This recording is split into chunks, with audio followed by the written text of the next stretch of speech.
போற்றுதற்கு உரியது தெய்வம், பாராட்டுக்கு உரியது மனித குணம். பாராட்டப்பட வேண்டியவர்கள் மனிதர்களே.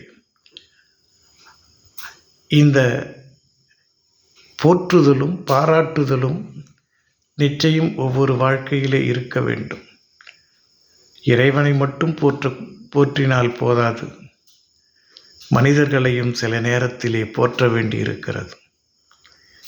பொய்யான வாழ்க்கைக்கு போர்வை தேடிக் கொள்வது போலே மெய்யான வாழ்க்கைக்கு இறையருளை தேடிக்கொள்வோம்.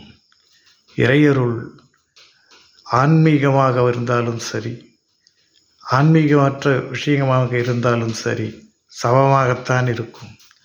ஆனால் ஒருவருடைய காலம் நேரம் நன்றாக இருந்தால் தெய்வம் முன் வந்து விளையாடும். நம் நேரம் சரியில்லை என்று சொன்னால் நமக்கு எதிரிகள் தான் நம் முன்னே விளையாடுவார்கள்.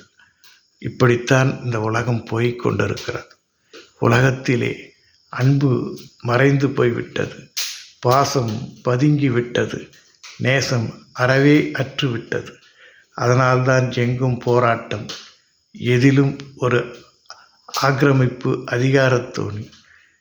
இவையெல்லாம் மாற வேண்டுமென்றால் மீண்டும் பழைய நிலைக்கே நாம் திரும்ப வேண்டும்.